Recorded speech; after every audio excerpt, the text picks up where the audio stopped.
నేను రవితేజ ఫ్యాన్ అన్న, ప్రతి సినిమా ఫ్యాన్, నేను రవితేజ ఫ్యాన్. కానీ నేను ఈరోజు డిసప్పాయింట్ అయినా భయ్య, మెయిన్గా డిసప్పాయింట్. ఎందుకంటే మనం చాలా సినిమాలు చూస్తామన్న, అంటే ఏదో అనుకుంటాం కదా, కానీ డైరెక్టర్ గారికి దండం పెడతా, మాస్ మహారాజాని ఇలా చూపించకు.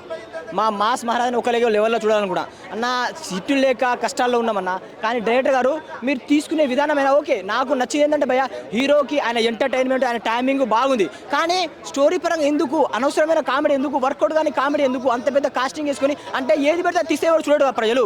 సంక్రాంతి సినిమా ఎంత ఎంటర్టైన్మెంట్ కావాలా, ఫన్ ఉంది భయ్య. నేను ఒకటే భయ్య, మన మాస్ మహారాజా రవితేజ కోసం సినిమాకి పోయినా అన్న టైమింగ్, అన్న డాన్సింగ్ అన్ని వర్కౌట్ అయినాయి భయ్య. కానీ హీరో ఒకటే సెట్ కాదు కానీ సినిమాలో స్టోరీ కూడా ఉండాలి, దమ్ము కూడా ఉండాలి. నేనైతే మస్తు డిసప్పాయింట్ అయినా.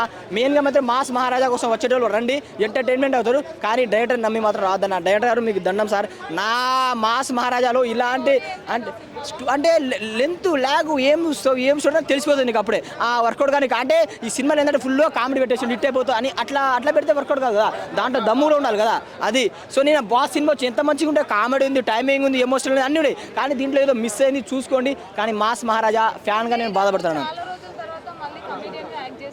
అంటే సునీల్ గారి టైమింగ్ అర్థమైంది, కానీ కొన్ని డైలాగ్ నీకు అసలు వర్కౌట్ కాదు కామెడీ. అంటే మరీ అంత దారుణంగా తీయద్దు, తీస్తే ఒక లెవెల్లో తీయాలి. మెయిన్గా మాత్రం మాస్ మహారాజా సినిమా చూడండి భయ, అంతే భయ. నేను ఇక డిసప్పాయింట్ అన్న, సారీ అన్న.